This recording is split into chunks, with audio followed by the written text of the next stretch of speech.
Berita Sumsel 24 jam hari ini, Panglima Kodam 2 Sriwijaya Maijen TNI Agus Suhardi menyambut kepulangan personel Yonif 144 Jaya Yuda di Pelabuhan Bom Baru. Kepulangan anggota Satgas ini setelah purna tugas menjaga perbatasan Indonesia-Malaysia di Kalimantan Timur. Panglima Kodam 2 Sriwijaya Maijen TNI Agus Suhardi menyambut kepulangan anggota Yonif 144 Jaya Yuda yang purna tugas menjaga perbatasan negara Indonesia dengan Malaysia di Kalimantan Timur.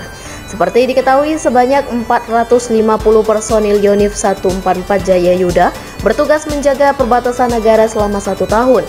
Selanjutnya, para prajurit ini kembali ke markasnya yang ada di Rejang Lebong, Bengkulu. Selama bertugas, ada beberapa keberhasilan yang dilakukan oleh prajurit, diantaranya mengamankan orang yang melewati perbatasan negara secara ilegal sebanyak 29 kasus, illegal trending ada 9 kasus, illegal satwa 2 kasus, narkoba ada 1 kasus, dan terakhir kepemilikan senpi dan munisi serta bahan peledak ada 95 kasus. Kalau kami sudah punya standar ya, misalnya dia di level ini, nanti rewardnya ini, di level ini, di rewardnya ini. Jadi nanti akan kita tentukan setelah mereka pulang di home base, itu rewardnya tidak sama semua, jadi sesuai dengan prestasinya masing-masing. Berapa banyak tinggal pasukan ini? 450. Berapa lama sudah? Untuk lama penugasan kurang lebih 12 bulan ya, oleh karena mungkin ada dinamika di lapangan. Seharusnya mereka 9 bulan bertugas, oleh karena ada dinamika di lapangan, jadi 12 bulan.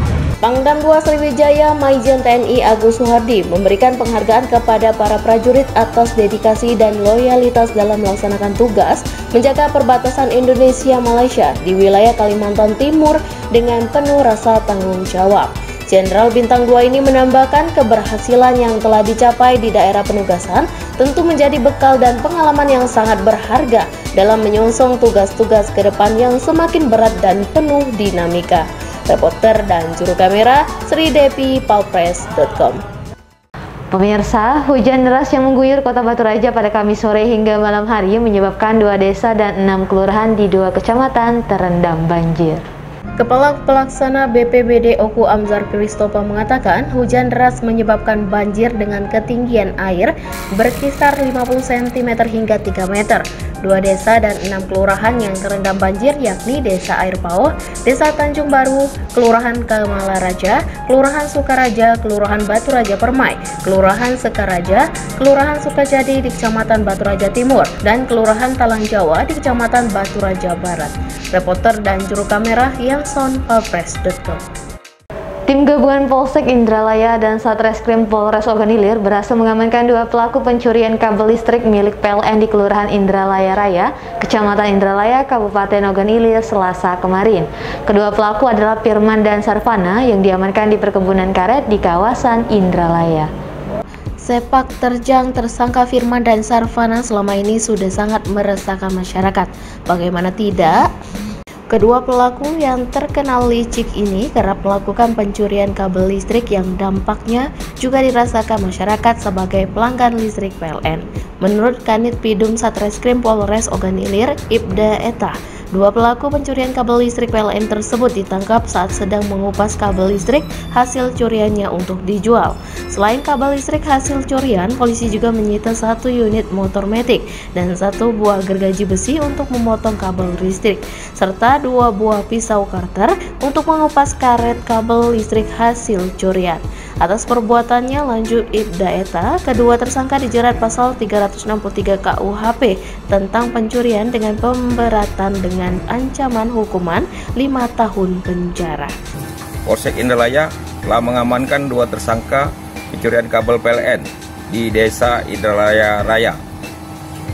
Adapun barang bukti yang kita amankan puluhan meter kabel PLN, 1 unit sepeda motor Yamaha Matic, 1 cutter, dan 1 gergaji besi. Tersangka dijerat pasal hukuman 363 KUHP dengan ancaman hukuman 5 tahun penjara. Reporter dan juru kamera Wijan, Palpres.com. Berita terakhir Sumsel 24 jam hari ini, Gubernur Sumatera Selatan Haji Herman Deru mulai melakukan groundbreaking pembangunan flyover Skip Ujung. Pembangunan flyover kelima ini merupakan flyover terpanjang di Sumatera Selatan. Gubernur Sumatera Selatan Haji Herman Deru bersama Wali Kota Palembang dan Kementerian PUPR mulai melakukan tahapan pembangunan flyover Skip Ujung. Jembatan layang dengan titik temu di Jalan Basuki Rahmat dan R. Sukamto ini digadang-gadang merupakan jembatan terpanjang di Sumsel. Informasi yang dihimpun palpres.com, panjang flyover Skip Ujung memiliki panjang 660 meter dengan lebar 18,40 meter.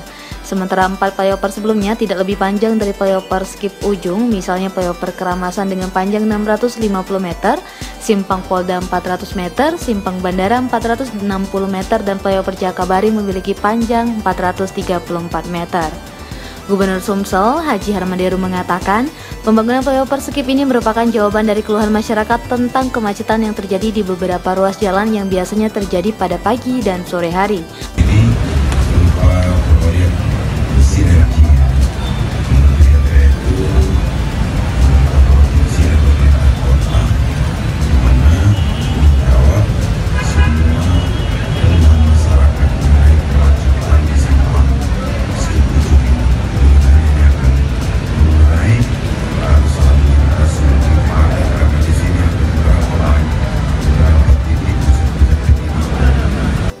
Oleh sebab itulah, dalam pelaksanaannya nanti, pihaknya meminta kepada kontraktor untuk lebih memperhatikan mutu dan kondisi lalu lintas untuk menghindari terjadinya kemacetan selama pengerjaan berlangsung.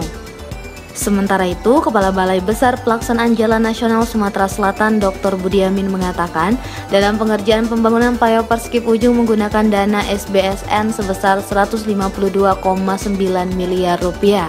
Dia menyebut flyover Skip Ujung ini nantinya akan membentang Jalan Basuki Rahmat menuju R. Sukamto dengan panjang 660 meter dan lebar 18,40 meter dengan 4 lajur dan 2 arah.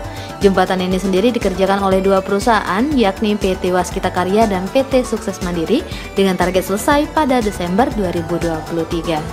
BLP-nya sampai dengan SPBU itu totalnya 660, tapi untuk jembatannya saja konstruksinya 160. Total anggarannya Pak 152,9 miliar. Ya. Pak, untuk simpang yang lain Pak, bagaimana Pak? Belum. Karena ini kan kita fokus untuk menyelesaikan infrastruktur sampai dengan 2024. Reporter dan juru kamera Sri Depi, palpres.com. Demikianlah berita Sumsel 24 jam hari ini. Jangan lupa untuk mendukung program kami lainnya di YouTube channel Palpres Official seperti podcast Cukup Pedas, Budak Lorong, Basing, Ternyata Bukan Mistis, Sidak, dan Ruang Cerita bersama Kakak Juli. Saya Delsa Nasution, sampai jumpa.